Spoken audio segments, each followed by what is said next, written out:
PRC pending డీఏలను వెంటనే విడుదల చేయాలని టీపీటీఎఫ్ వరంగల్ జిల్లా అధ్యక్షుడు ఉట్టుకూరి అశోక్ డిమాండ్ చేశారండి. రంగసాయిపేటలో ఆదివారం నిర్వహించిన టీపీటీఎఫ్ జిల్లా కార్యవర్గ సమావేశంలో ఆయన మాట్లాడారు. పీఆర్సీ గడువు ముగిసి 3 ఏళ్లు దాటినా నివేదిక తెప్పించుకోకపోవడం, 6 డీఏలు పెండింగ్లో ఉండడం ప్రభుత్వ ఆలస్యానికి నిదర్శనమని పేర్కొన్నారు. ఉద్యోగులు, ఉపాధ్యాయుల పెండింగ్ బిల్లుల కోసం నెలకు 1000 కోట్లు విడుదల చేయాలని, సిపిఎస్ రద్దు చేసి ఓపీఎస్ను పునరుద్ధరించాలని, 2003 డిఎస్సి టీచర్లకు మేమో 57 ప్రకారం ఓపీఎస్ వర్తింప చేయాలని సూచించారు.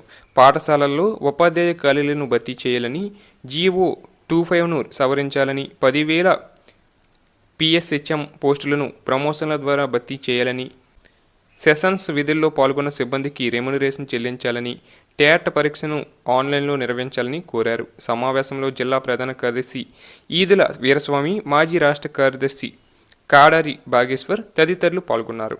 అలాగే మరోవైపు పే స్కేల్స్, ప్రమోషన్లు, సమయానికి జీతాల చెల్లింపులతో పాటు పలు సమస్యలను పరిష్కరించాలని డిమాండ్ చేస్తూ హైదరాబాద్లోని పంచాయతీ గ్రామీణ అభివృద్ధి శాఖ కమిషనర్ కార్యాలయం ఎదుట Telangana rural development employees welfare association JC ఆధ్వర్యంలో సోమవారం వీబీజీ రామ్జీ ఉద్యోగులు భారీగా ధర్నా నిర్వహించారు.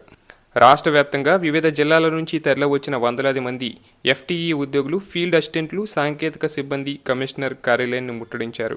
ఆఫీసు ఎదుట బైఠాయించి ప్రభుత్వ వ్యతిరేక నినాదాలతో హోరెత్తించారు. ఆందోళన తీవ్ర రూపం దాల్చడంతో పంచాయతీరాజ్ ఉన్నతాధికారులు ఉద్యోగ సంఘాల ప్రతినిధులతో చర్చలు జరిపారు. ఉద్యోగ భద్రత, ప్రమాద బీమా, హెల్త్ కార్డులు, ఫిక్స్డ్ ట్రావెలింగ్ అలవెన్సు 6,000కు పెంచాలని జేఏసీ నేతలు డిమాండ్ చేశారు. 12 ప్రధాన డిమాండ్లతో కూడిన వినతి పత్రాన్ని కమిషనర్కు అందజేశారు.